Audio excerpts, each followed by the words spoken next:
দেখুন, অনেক সময় হয় কি অযথা জেদ এবং রাগের কারণে সমস্ত কাজ দেখবেন পঙ্গ হয়ে যায়।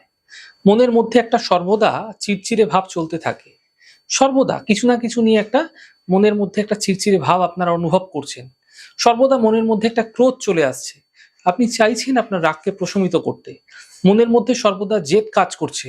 আপনি চাইছেন এই সমস্যাগুলি আপনার মন থেকে দূর হোক। কিন্তু কোনোভাবেই আপনার মন থেকে এই সমস্যাগুলি দূর হচ্ছে না। কি করবেন? দেখুন, প্রত্যেক মাসে একবার করে পূর্ণিমা আসে এবং দুদিন মাসে দেখবেন একাদশী তিথি আসে। একটা শুক্লপক্ষে, একটা কৃষ্ণপক্ষে। এই পূর্ণিমা এবং একাদশী তিথিযুক্ত দিনে আপনি অবশ্যই সাত্ত্বিক আহার করার চেষ্টা করুন। সাত্ত্বিক আহার করুন, নিরামিষ আহার করুন। চেষ্টা করুন ভাত না খাওয়ার, বিশেষ করে। যদি শরীর সাথ দিচ্ছে তাহলে উপবাস থাকার চেষ্টা করুন। এক্ষেত্রে বলে রাখি, শরীরকে কষ্ট দিয়ে উপবাস প্রয়োজন নেই। কারণ যদি আপনি আপনার মনকে কষ্ট দিয়েই এই কাজটি করছেন, এতে তো মনের ওপরই খারাপ প্রভাব পড়বে। তাই মনকে কষ্ট দিয়ে উপবাস করতে হবে না।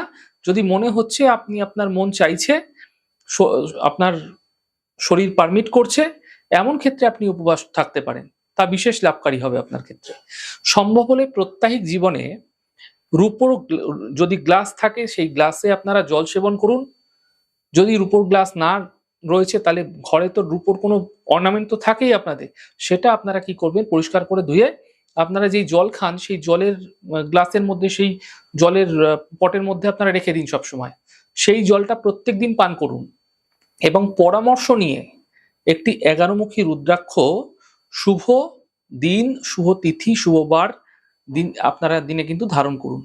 যদি আপনারা এমনটি করছেন, এতে মনের মধ্যে যে সর্বদা একটা চিড়চিড়ে ভাব আপনারা অনুভব করছেন, মনের মধ্যে যে সর্বদা ক্রোধ চলে আসছে, রাগ চলে আসছে, জেদ চলে আসছে, সেগুলি ধীরে ধীরে প্রশমিত হতে আপনারা দেখতে পাবেন।